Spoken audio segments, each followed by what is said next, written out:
Hello students, good morning all of you.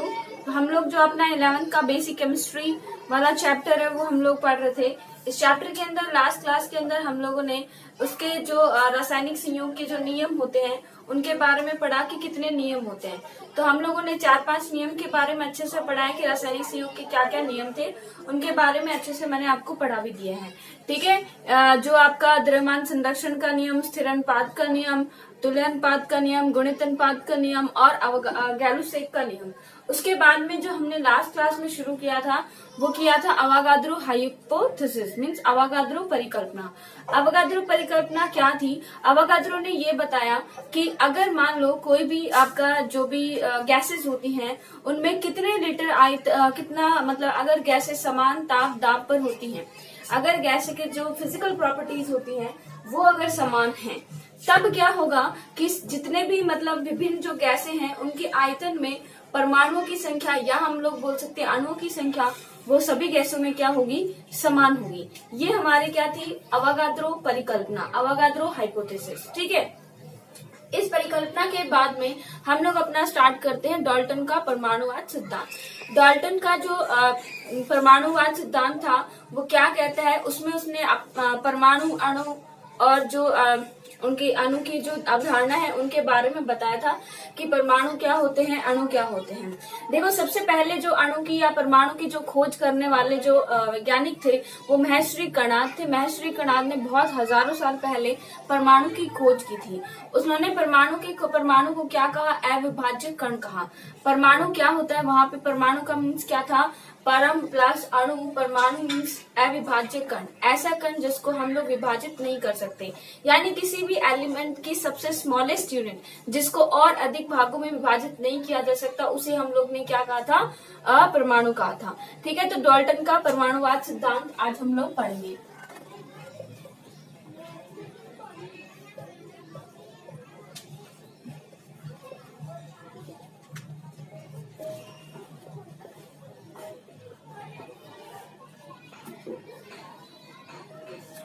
ठीक है, तो सबसे पहले जो परमाणु के बारे में बताया था वो बताया था महर्षि कणाद ने। महर्षि कणाद ने ये बताया कि जो हमारे परमाणु होते हैं जो वो बहुत ही अविभाज्य कण है, उसको और अधिक भागों में विभाजित नहीं किया जा सकता। उसके बाद डाल्टन ने इसको क्या किया आगे, मतलब इसके बारे में आगे स्टडी किया। तो डाल्टन ने ये बताया कि जो भी कोई भी एलिमेंट होता है उसको वह सूक्ष्मतम कण जिसको और अधिक हम लोग विभाजित नहीं कर सकते उसको हम लोग क्या कहते हैं? परमाणु कहते हैं। किसी भी तत्व का वह सूक्ष्मतम कण जिसको और अधिक विभाजित नहीं किया जा सकता उसको हम लोग क्या कहते हैं? परमाणु कहते हैं। तो ये डेफिनेशन आप जरूर याद कर लेना परमाणु की कि तत्व का वह सूक्ष्मतम कण जिसे और अधिक विभाजित नहीं किया जा सकता, यानी कि किसी भी तत्व का स्मॉलेस्ट जो पार्टिकल होता है, स्मॉलेस्ट पार्टिकल वो क्या होता है? परमाणु होता है। अब डाल्टन ने कुछ अवधारणाएं दी, डाल्टन ने कुछ पॉइंट्स दिए किसके लिए? परमाणु को समझाने के लिए। डाल्टन ने अपना पहला क्या किया कि कोई भी जो द्रव्य होता है, जो आपका मैटर होता है, हम लोगों ने मैटर के बारे में पढ़ा है, तो द्रव्य होता है वो छोटे छोटे अविभाज्य कणों से मिलकर बना होता है। ये जो पूरा द्रव्य होता है हमारा वो छोटे छोटे अविभाज्य कणों से मिलकर बना होता है, जिसको हम लोग क्या कहते हैं? परमाणु कहते हैं। तो ये जो छोटे छोटे अविभाज्य कण हम लोग शॉर्ट में लिख लेंगे, जो छोटे छोटे अविभाज्य जो कण हैं उनको क्या कहा? परमाणु कहा। कि कोई भी जो आपका द्रव्य होता है वो छोटे छोटे अविभाज्य कणों से मिलकर बना होता है, जिसको हम लोग क्या कहते हैं? परमाणु कहते हैं। नेक्स्ट उसने बताया कि किसी भी तत्व के सभी जो परमाणु होते हैं वो समान होंगे, और जिससे उसके मतलब समान का मतलब उसके अंदर जो गुण होंगे, जो भी गुण आकार उनके जो सभी क्या होंगे? वो समान होंगे। यानी कि जो एक तत्व की सभी परमाणु समान, यानी एक अगर एक कोई तत्व है उसके सभी परमाणु क्या होंगे, समान होंगे एक तत्व में। जैसे कि मान लो आपका हाइड्रोजन है, हीलियम है, लिथियम है, इनके अंदर जो परमाणु है, तो एक तत्व में जैसे कि मान लो हाइड्रोजन है तो इसके अंदर जो पाए जाने वाले परमाणु है, ठीक है, या फिर मान लो ऑक्सीजन है तो इसके अंदर कितने परमाणु मिलेंगे, वो परमाणु इस ऑक्सीजन में जितने भी परमाणु हैं वो सारे क्या होंगे, सेम होंगे। ऐसे ही हाइड्रोजन में जितने भी परमाणु हैं वो क्या होंगे, सेम होंगे। तो एक तत्व में सभी परमाणु क्या होंगे, समान होंगे, उनके गुण भी क्या होंगे, समान होंगे, आकार आकृति सब क्या होंगे, समान होंगे। लेकिन उसने क्या कहा कि विभिन्न तत्व के अंदर जो परमाणु होते हैं, विभिन्न तत्वों के परमाणु क्या होंगे, अलग अलग होंगे। यानी कि ये नहीं है कि हाइड्रोजन का परमाणु ऑक्सीजन के परमाणु से सेम होगा, नहीं, इनके परमाणु क्या नहीं होंगे, सेम नहीं होंगे। उन्होंने ये बताया एक तत्व के तो सभी परमाणु सेम होंगे, बट विभिन्न तत्वों के जो परमाणु होंगे वो सेम नहीं होंगे। फिर उसने ये बताया कि जब दो या दो से जो अधिक भिन्न भिन्न तत्व आपस में जब योग करते हैं तो वो क्या बनाते हैं, आपके अणु बनाते हैं। जब मान लो कोई भी दो भिन्न भिन्न तत्व आपस में जब क्रिया कर रहे हैं तो क्या बना रहे हैं, यौगिक बना रहे हैं, ठीक है, या आजकल उसको मॉलिक्यूल्स बोलते हैं। तो यौगिक बनाते हैं। जब दो भिन्न भिन्न तत्व आपस में क्रिया करते हैं तो क्या बनाते हैं, वो यौगिक बनाते हैं। किसी भी मान लो भौतिक या रासायनिक अभिक्रिया में जो मास होता है, आपको पता होगा law of conservation, mass conservation क्या होता है कि द्रव्यमान को ना तो उत्पन्न किया जा सकता है ना ही उसे नष्ट किया जा सकता है। तो यानी कोई भी रासायनिक अभिक्रिया जब होगी तो उसके अंदर जो उसका परमाणु होता है उसको हम लोग नष्ट नहीं कर सकते, ना ही उसको उत्पन्न कर सकते हैं। यानी जो परमाणु स्मॉलेस्ट यूनिट है वो एज इट इज वैसी रहेगी जैसे पहले थी और वैसे की वैसी बाद में रहेगी, ठीक है। तो उसने मतलब ये बताया था। उसके बाद इसने तो ये सारे हाइपोथेसिस बता दिए थे। उसके बाद कुछ आए अपने साइंटिस्ट जिनको ये अच्छी बात नहीं लगी, तो वो उन्होंने कुछ साइंटिस्ट थे जैसे कि जे थॉमसन हो गए, रदरफोर्ड हो गए, नील्स बोर हो गए, उन्होंने क्या बताया कि ये सब नहीं है। उन्होंने बताया कि डाल्टन के जो परमाणुवाद सिद्धांत डाल्टन ने दिया उसके अंदर कुछ संशोधन की आवश्यकता है। उसने ये बताया कि परमाणु स्मॉलेस्ट यूनिट नहीं होती है, परमाणु के अंदर भी कुछ ना कुछ एलिमेंट्स पाए जाते हैं। परमाणु के अंदर जो पाए जाने वाले कण है उनको क्या कहा उन्होंने, इलेक्ट्रॉन, प्रोटॉन, न्यूट्रॉन, ये सारे का कि इलेक्ट्रॉन होते हैं, प्रोटॉन होते हैं, न्यूट्रॉन होते हैं, जो कि परमाणु के अंदर पाए जाते हैं। यानी कि परमाणु को और अधिक विभाजित किया जा सकता है। हम लोग ये नहीं कह सकते कि परमाणु अविभाज्य कण है। तो बाद में जो ये साइंटिस्ट थे, नील्स बोर, रदरफोर्ड और ये जो कुछ साइंटिस्ट थे, उन्होंने डाल्टन के जो ये जो सिद्धांत था परमाणुवाद सिद्धांत, इसकी समीक्षा की और ये बताया कि ये बताया कि मान लो जो आपके ये कण होते हैं परमाणु, ये अविभाज्य कण नहीं है, इसको और अधिक विभाजित हम लोग कर सकते हैं। फिर उन्होंने बताया कि इन्होंने क्या बताया था कि एक तत्व के सभी परमाणु क्या होंगे, समान होंगे। लेकिन उन्होंने बताया कि जो आइसोटॉप पाए जाते हैं, समस्थानिक पाए जाते हैं, उनके सभी परमाणु एक ही तत्व के समान नहीं होते हैं। कुछ तत्वों में उन्होंने ये बताया कि उनका परमाणु भार समान था लेकिन फिर उनके गुण समान नहीं थे। तो ऐसे करके उन्होंने ये परमाणु सिद्धांत क्या कर दिया था, कैंसिल कर दिया था। मतलब कैंसिल नहीं हुआ पूरी तरह से, सबसे पहले परमाणु का सिद्धांत यही दिया गया था डाल्टन का ही। लेकिन कुछ इसके अंदर कमियां की गई, कमियां बताई गई, तो उनको बाद में इन साइंटिस्ट ने क्या कर दिया, संशोधित कर दिया। तो ऐसे करके क्या किया साइंटिस्ट ने, ऐसे इन पे कुछ मतलब कुछ कमियां बता दी कि भाई ये मतलब ये लो नहीं दिया जाए, मतलब ये लो पूरी तरह से सही नहीं है।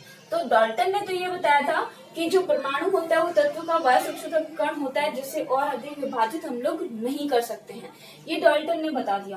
फिर उसने कुछ परिकल्पनाएं जो दी थी, उसने क्या लिखा कि जो सबसे छोटे छोटे जो कोई भी तत्व होता है वो छोटे छोटे अविभाज्य कण से मिलकर बना होता है, जिनको हम लोग क्या कहते हैं, परमाणु कहते हैं। छोटे छोटे अविभाज्य कण से मिलकर बना होता है। तो जो छोटे छोटे अविभाज्य कण से मिलकर बना होता है उसे क्या हम लोग क्या कहते हैं, परमाणु कहते हैं। उसे हम लोग क्या कहते हैं, परमाणु कहते हैं। फिर उन्होंने बताया कि जो एक तत्व है उस तत्व के अंदर जितने भी परमाणु मिलेंगे वो क्या मिलेंगे, समान मिलेंगे। और उन्होंने नेक्स्ट बताया कि जो भिन्न भिन्न तत्व होते हैं उसके अंदर जो तत्व होंगे वो क्या होंगे, अलग अलग होंगे। नेक्स्ट उन्होंने क्या बताया था कि जो किसी भी रासायनिक अभिक्रिया में, किसी भी रासायनिक अभिक्रिया में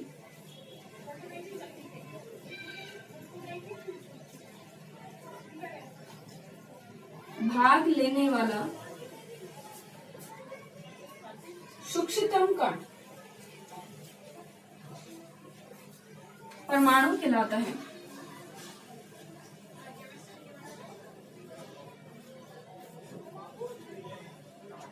क्या बताया उसने कि कोई भी जो रासायनिक अभिक्रिया है, उस रासायनिक अभिक्रिया में जो भाग लेने वाला सूक्ष्मतम कण है वो क्या होता है, हमारा परमाणु होता है। जो यानी कि सूक्ष्मतम कण, जो भाग लेने वाला सूक्ष्मतम कण है वो क्या कहलाएगा, अपना परमाणु कहलाएगा। ठीक है। और बाद में उसने बताया कि जो भिन्न तत्व जो होते हैं, जब आपस में तत्व और तत्व योग करते हैं तो क्या बना लेते हैं, वो यौगिक बना देते हैं। तत्व और तत्व आपस में योग करके क्या बना लेते हैं, यौगिक बना लेते हैं। और बताया कि जो रासायनिक अभिक्रिया हो रही है उसके अंदर परमाणु ना तो नष्ट होता है और ना ही उत्पन्न होता है। परमाणु का ना तो नष्ट होता है ना ही उत्पन्न होता है। ये डाल्टन की सारी परिकल्पनाएं थी। उसके बाद कुछ साइंटिस्ट थे, वैसे मैंने बताया Niels Bohr, J Thomson, Rutherford, उन्होंने ये बताया कि डाल्टन का जो परमाणुवाद सिद्धांत है उसके अंदर कुछ कमियां रह गई हैं और उन कुछ कमियों को दूर करना पड़ेगा, यानी कि उस नियम को थोड़ा सा संशोधित किया। तो संशोधित नियम में उन्होंने क्या बताया कि जो परमाणु होता है वह सब छोटे छोटे जो अविभाज्य कण, यानी कि परमाणु एक अविभाज्य कण नहीं है।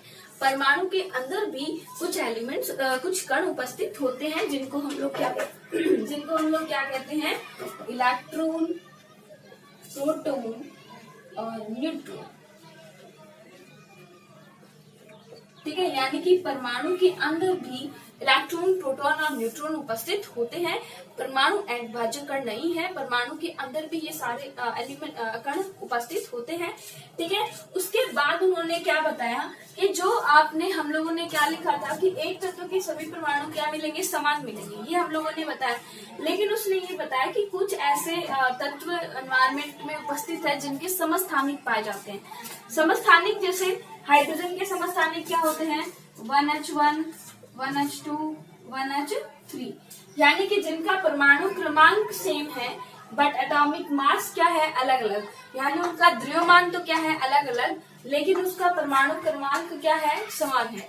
तो ये क्या कहलाते हैं, आपके आइसोटोप कहलाते हैं।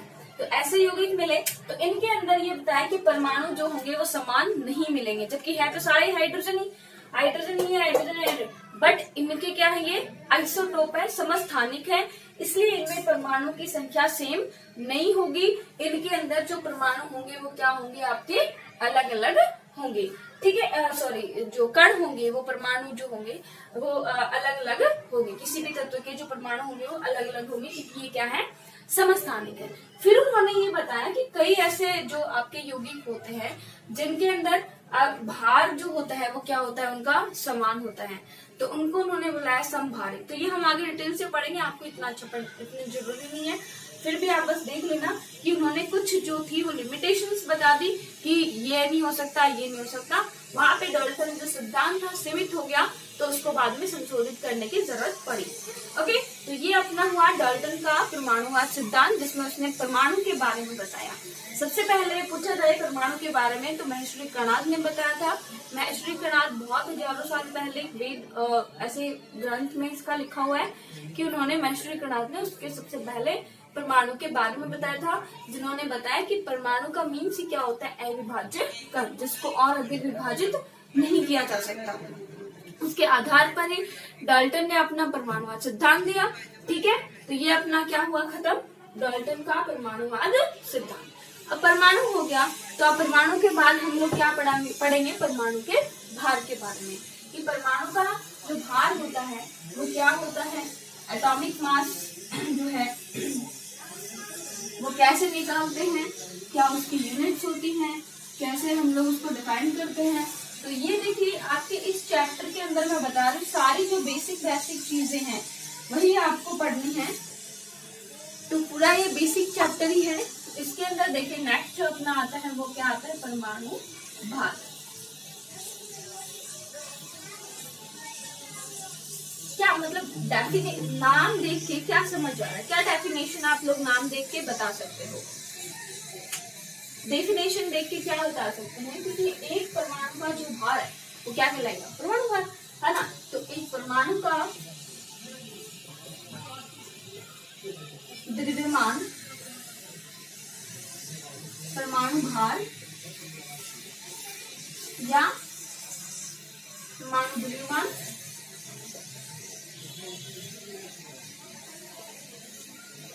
कहलाता है।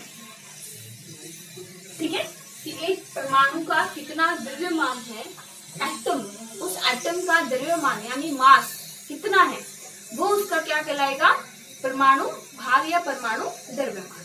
ओके, हम लोगों ने इसके बारे में पढ़ा भी था, द्रव्यमान के बारे में क्या होता है ये मैंने आपको बता दिया था। जो ग्रेविटेशनल फोर्स लगता है किसी भी वस्तु पर, वो क्या होता है, उसका द्रव्यमान होता है। ठीक है, अब देखिए जो उसका भार होता है वो तो उसका क्या होता है, भार होता है, और उसके अंदर कितने ज्यादा परमाणु उपस्थित है वो क्या होता है, उसका भार द्रव्यमान होता है। तो जो कोई भी एक एटम है उस एटम का कितना भार है, द्रव्यमान जो है वो क्या कहलाएगा, आपका परमाणु द्रव्यमान कहलाएगा। ओके, अब देखिए इसके अंदर अगर हम बात करें नेक्स्ट, तो वो बात करते हैं कि हम लोग परमाणु द्रव्यमान को मापेंगे किसके अंदर। ठीक है, तो इसको रिप्रेजेंट कैसे करते हैं, यानी उसको प्रदर्शित, या हम लोग बोल सकते हैं उसकी यूनिट, इकाई। ठीक है, इकाई क्या है, तो परमाणु जो भार होता है उसको मापने की अलग अलग इकाइयां दी गई। देखिए इसका AMU,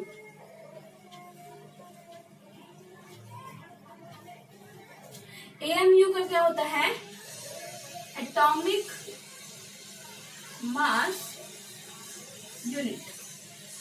यू क्या होता है, यूनिफाइड मास, और डी का मतलब होता है डॉट। ठीक है, तो इन तीन इकाइयों में जो परमाणु जो भार होता है उसको प्रदर्शित किया जाता है। AMU का मतलब होता है atomic mass unit, atomic mass unit. You का मतलब होता है यूनिफाइड मास, है ना, और डी का मीन्स डाल्टन। इन तीन में इसको क्या किया जाता है, प्रदर्शित किया जाता है। AMU, यू का मतलब सेम ही होता है, आजकल यू से रिप्रेजेंट करने लग गया, पहले AMU से प्रदर्शित करते थे, और ये डाल्टन में भी प्रदर्शित कर सकते हैं। अब देखिए आपको पता होगा 1 kg के अंदर, जैसे आप वेट करते हो, है ना, वेट करते हो, कोई भी जैसे सामान लेके आते हो, आप चीनी लेके आना है आपको, सॉलिड के अंदर जो चीजें लेके आते हो, उसका आप लोग क्या करते हो कि 1 kg लेते हैं, 2 kg लेते हैं, केजी के अंदर लेते हैं ना, या फिर आप 10 ग्राम 20 ग्राम ग्राम के अंदर लोगे। तो यूनिट्स तो यही होती है, ये मैंने आपको पढ़ाया भी था आपको। तो 1 kg केजी में यूनिट होती है, और 1 kg किसके बराबर होता है, 1000 ग्राम के बराबर। तो हमें ये देखना है कि एक जो AMU है, हम लोग ये जो यूनिट ले रहे हैं AMU, ये कितने ग्राम्स होंगी, इसके अंदर कितने ग्राम्स होंगे, हमें तो ये डिफाइन करना है कि एक जो AMU हम लोग डिफाइन कर रहे हैं कि हम AMU में इसके यूनिट लेंगे, तो उस AMU में कितने ग्राम्स होंगे, हमें ग्राम्स निकालने, हमें ग्राम्स में ही तो वैल्यू चाहिए।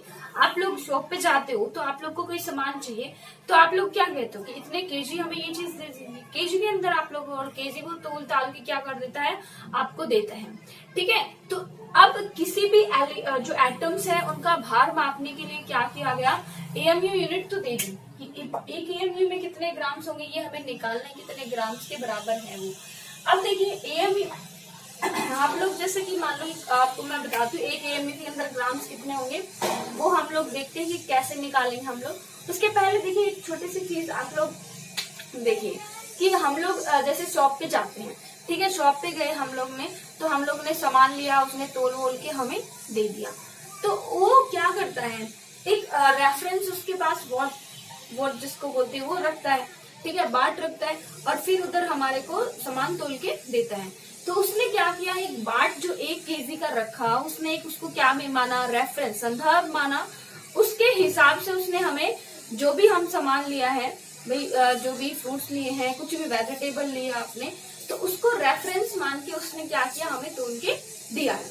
तो ऐसे ही क्या किया गया, इसके अंदर जो साइंटिस्ट लोग थे उन्होंने बैठक बनाई, और उनके अंदर उन्होंने ये डिसाइड किया कि हम लोग क्या करेंगे, एटम का जो हमें मास निकालना है, तो हम एक ऐसे रेफरेंस एटम को क्या करेंगे, रखेंगे, और उस एटम के रेफरेंस में ही हम लोग सबका क्या करेंगे, फिर भार निकालेंगे। ठीक है, अब एक को आपको क्या करना पड़ेगा, रेफरेंस लेना पड़ेगा, एक को आपको संदर्भ इलेक्ट्रोड मानना पड़ेगा, संदर्भ मानना पड़ेगा। अब संदर्भ एटम हम माने किसको, भाई संदर्भ जो रेफरेंस एटम है उसको हम माने किसको, सपोज करो आपकी क्लास है, ओके, आपकी क्लास में आपको क्या करना है, सो बच्चों की क्लास है, अब टीचर की एब्सेंस में क्या होता है, मॉनिटर, ठीक है, तो क्या करते हैं भाई टीचर के एब्सेंस में जब उसको मॉनिटर रखा जाता है तो मॉनिटर ऐसे तो है नहीं कि चल भाई तू उठ जा, तू मॉनिटर, तू उठ जा, तू मॉनिटर, ऐसा नहीं करते ना। हम लोग पहले उसके अंदर कुछ क्वालिटीज देखते हैं, तो वो क्वालिटीज में सबसे पहली क्वालिटीज क्या होनी चाहिए? सबसे पहली क्वालिटी ये होनी चाहिए कि जिसको भी हम मॉनिटर बना रहे हैं वो एटलीस्ट क्लास के अंदर डेली आना चाहिए। यही तो रखेंगे ना कि क्लास के अंदर डेली आया है, तभी तो वो उसको हम लोग क्या करेंगे, एज ए मतलब मॉनिटर चूज करेंगे, ताकि ये डेली होने वाली एक्टिविटीज को देख तो सके। ठीक है, तो ऐसे ही क्या किया गया, पूरे पीरियोडिक टेबल में एटम्स या एलिमेंट्स देखे गए कि कौन सा एलिमेंट है जिसके एविडेंस बहुत ही ज्यादा है। तो एविडेंस यानी कि उपलब्धता, ठीक है, एविडेंस मीन्स क्या होती है, उपलब्धता। तो जिसकी उपलब्धता सबसे ज्यादा होगी उस एलिमेंट को क्या रखा गया, एक रेफरेंस की जैसे रखा गया। अब एविडेंस ही काफी नहीं है, बहुत सारे लोग हैं जो डेली आ जाते हैं, ठीक है, बहुत सारे से स्टूडेंट है जो डेली आ जाते हैं। अब उसमें से कुछ तो होते हैं बहुत रिएक्टिव, है ना, जिनको खुद को ही कुछ मैनर्स नहीं होता, वो क्लास कहाँ से संभालेंगे। अब इस टाइप से तो हम लोग नहीं रख सकते। फिर देखते हैं हम लोग कि वो जो बच्चा होना चाहिए सिंसियर भी कैटेगरी के अंदर होना चाहिए, यानी कि सिंसियर भी आप लोग कैसे बोल सकते हैं कि बहुत ज्यादा रिएक्टिव नहीं होना चाहिए। मतलब बहुत ज्यादा रिएक्टिव का मीन्स जैसे कि मान लो कि क्लास के अंदर कुछ हुआ, तो देखो सबसे पहली कैटेगरी इसके हम लोग लिखते हैं कि हम लोगों ने संदर्भ जो रेफरेंस के रूप में माना वो कार्बन 12 को मान लिया। कार्बन 12 को माना, उसका पहला कारण क्या था कि उसकी उपलब्धता, अबंडेंस, जो उसकी उपलब्धता है प्रकृति के अंदर वो बहुत ही ज्यादा है, बहुत ही ज्यादा है। एवरी जो आपका प्लेस होता है सभी जगह पे आपका कार्बन क्या होता है, उपस्थित होता है। तो इसलिए हम लोगों ने उसको एज ए रेफरेंस मान लिया। अब दूसरी जो चीज है, दूसरी चीज मैं आपको क्या बता दी चाहूँ कि मान लो कोई भी बच्चा ऐसा है कि जो आते ही मान लो लड़ाई करना शुरू कर देते हैं, है ना, आपको किया ही नहीं, आपके थप्पा थप्पी मतलब थप्पड़ वगैरह शुरू कर दिया, तो ऐसे स्टूडेंट को आप लोग मॉनिटर नहीं बना सकते। तो हमें क्या होना चाहिए, हमें मॉनिटर ऐसा रखना चाहिए कि वो थोड़ा सा उसका जो गुस्सा वगैरह है वो थोड़ा सा लेवल में हो, मीन्स मॉडरेट हो, बहुत कम भी ना हो तो मॉडरेट हो, है ना। मॉडरेट का मीन्स अब तुम लोग देख लेना, बट मॉडरेट होना चाहिए, यानी कि ऐसा हमें एलिमेंट लेना पड़ेगा, वो बहुत ज्यादा रिएक्टिव नहीं होना चाहिए, सबके साथ जाके रिएक्शन नहीं करना चाहिए, तो बहुत ज्यादा रिएक्टिव नहीं होना चाहिए। तो देखो आपको कार्बन की बात बताऊं तो कार्बन बहुत ज्यादा रिएक्टिव नहीं है। देखो आप लोग जो टेबल चेयर पे बैठे होते हो, ठीक है, उनके अंदर भी होता है ना, लकड़ी होती है उसके अंदर, तो ये तो है नहीं कि आपने 7-8 घंटे छोड़ा और उसके अंदर आग लगना शुरू हो गई। ऐसे होते तो हम लोग तो टेबल चेयर से बनवाते ही नहीं है ना। तो ये बहुत ज्यादा रिएक्टिव भी नहीं है, इसलिए भी क्या किया गया, इसको यूज में किया गया। अब बहुत ज्यादा रिएक्टिव नहीं चाहिए तो बहुत कम रिएक्टिव भी नहीं होना चाहिए। जैसे कि मान लो एक बच्चा है, बैठा है, उसको कोई मतलब नहीं है, क्लास शोर करे नहीं करे उसको कोई मतलब नहीं, आराम से बैठा अपनी, तो उसको मॉनिटर नहीं बना सकते, है ना। तो आप लोग इस तरीके से इसका याद कर सकते हो। ये जस्ट एग्जाम्पल है, बट एग्जाम याद आपको ये रखने कि कार्बन को एक संदर्भ जो एटम क्यों लिया गया। पहली चीज उसकी उपलब्धता बहुत ज्यादा थी, दूसरी वो ना तो ज्यादा रिएक्टिव है ना बहुत कम रिएक्टिव है। अब जैसे कि मान लो आपने क्या किया, उसको थोड़ा सा कैरोसिन डाला और आग लगा दी, फटाफट आग लग जाएगी, यानी कि हम लोग उसके अंदर कुछ कंडीशन अप्लाई करेंगे तो वो रिएक्टिव हो भी सकता है। तो इसलिए हम लोग क्या बोल सकते हैं, वो बहुत ज्यादा तथा बहुत कम क्रियाशील नहीं होना चाहिए।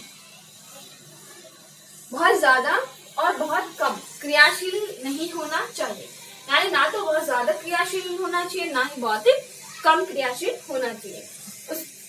उसके बाद थर्ड जो थी वो इसकी जो इसके लिए रखी गई कि कार्बन 12 को ही क्यों रखा गया। तो कार्बन 12 को क्यों रखा गया कि इसके पास कोई भी उस टाइम पे जो कार्बन 12 के कोई भी आइसोटॉप प्रेजेंट नहीं थे। अब आइसोटॉप का मैडम आप क्लास से कैसे करोगे, तो देखो अगर मान लो कोई भी ऐसा बच्चा है जिसके मतलब क्लास के अंदर भाई बहन बहुत ज्यादा पढ़ते हैं, ठीक है, भाई बहन बोले तो जैसे कि मतलब भाई बहन, ठीक है, भाई बहन तो समझ में आ ही गया होगा।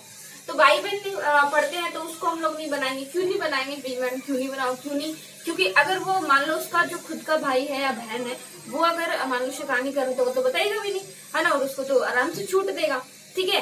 तो जिस टाइम पर कार्बन को चूज किया गया था उस टाइम पर कार्बन के कोई समस्थानिक उपस्थित नहीं थे। हाँ, आज के टाइम पे है कार्बन 13, कार्बन 14 ये है, बट उस टाइम पे जिस टाइम पे उसको चूज किया गया था कार्बन 12 को एक संदर्भ के रूप में, उस टाइम पर उसके कोई भी भाई बहन नहीं थे, यानी कि कोई भी उसका समस्थानिक नहीं था।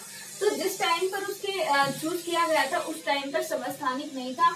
अब ये मत सोच लेना कि आज के टाइम पे नहीं, आज कार्बन 12 के समस्थानिक उपस्थित हैं, लेकिन उसमें से कार्बन 12 का प्रतिशत है 98%।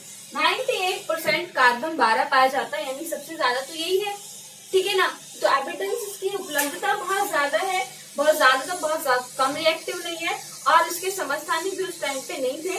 इसलिए उन्होंने क्या बोला कि कार्बन 12 को हम संदर्भ ले लेंगे, ठीक है। अब इस कार्बन 12 को संदर्भ लेके हम लोग अलग अलग जो भी हमारे एलिमेंट्स है, उनका एटम्स है, उनका क्या करेंगे, मास बताएंगे कि अलग अलग एटम्स का मास हम लोग कैसे निकालते हैं, ठीक है। तो अब साइंटिस्ट लोगों ने बैठे बैठे बनाए और उन्होंने क्या कर दिया, जो मान लिया, देखो कैलकुलेशन को इजी बनाने के लिए उन्होंने माना है, ये कोई भी प्रैक्टिकल करके नहीं बताया गया, उन्होंने सिर्फ माना कि जो 12 AMU के बराबर एक कार्बन का